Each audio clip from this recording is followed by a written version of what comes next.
विविध शासकीय गोदामातील पहिल्या आणि दुसऱ्या टप्प्याला थेट वाहतुकीतील अन्नधान्य शिधावाटप दुकानांमध्ये वजन करून उचलून थप्पी लावून ठेवणं इत्यादी माथाडी स्वरूपाची कामं ही संबंधित गोदामातील कार्यरत नोंदित माथाडी कामगारांकडून करून घेतली जात होती. मात्र आता राज्य शासनानं शासकीय धान्य गोदामातील सर्व प्रकारची माथाडी स्वरूपाची कामं अनोंदित कामगारांना देण्याचा निर्णय 24 एप्रिलला घेतलाय. या निर्णयाविरोधात transport and dock workers union मुंबईच्या वतीनं न्यायालयात आव्हान देणारी याचिका दाखल करण्यात आली आहे. दरम्यान आज transport and dock workers union मुंबईच्या नेतृत्वाखाली कोल्हापुरात माथाडी कामगारांनी एकत्र येत शासन निर्णयाविरोधात जिल्हाधिकारी कार्यालयासमोर धरणं आंदोलन केलं.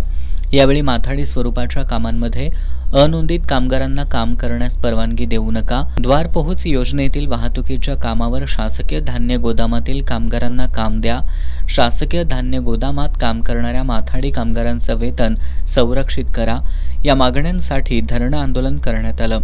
मुठभर ठेकेदारांच्या हितासाठी राज्य सरकार लाखभर माथाडी कामगारांच्या पोटावर उठलंय असा आरोप यावेळी युनियनचे जॉईंट सेक्रेटरी सुहास जोशी यांनी केलाय. आमच्या मागण्या अशा आहेत की आमचे जे कर्मचारी आहेत हे सगळे गोडाऊनचे कर्मचारी आहेत, तालुका गोडाऊनला काम करणारे कर्मचारी आहेत आणि शासनाने काही ठराविक ठेकेदारांना हाताला धरून हा डायरेक्ट माल पुरवठ्याची योजना सिस्टम चालू केलेला आहे. त्याच्यामुळे आपल्या कमीत कमी राज्यभरामध्ये 1 ते 1.5 लाख कामगारांवरच्या ताटात माती घालवायचं काम यांनी केलेलं आहे.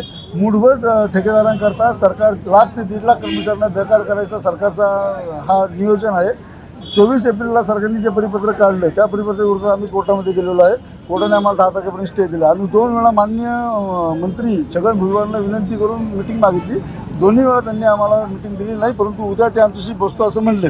त्यात जर सकारात्मक चर्चा झाली तर आमचा प्रश्न तडीस लागेल. नाहीतर या राज्यातून ह्या सरकारच्या माध्यमातून 1 ते 1.5 लाख कष्टकरी माथाडी कामगार हे बेकार होणार आहेत. त्यांच्यावर बेकारची गदा येणार आहे. त्यांच्यावर बेकारची गदा येऊ नये म्हणून आम्ही transport dock workers union Mumbai Kolhapur जिल्ह्यातील माथाडी कामगारांचे हे धरणं आंदोलन आज आणि उद्या असं 2 दिवस सुरू राहणार आहे. या आंदोलनात जिल्ह्यातील माथाडी कामगार मोठ्या संख्येनं सहभागी झालेत.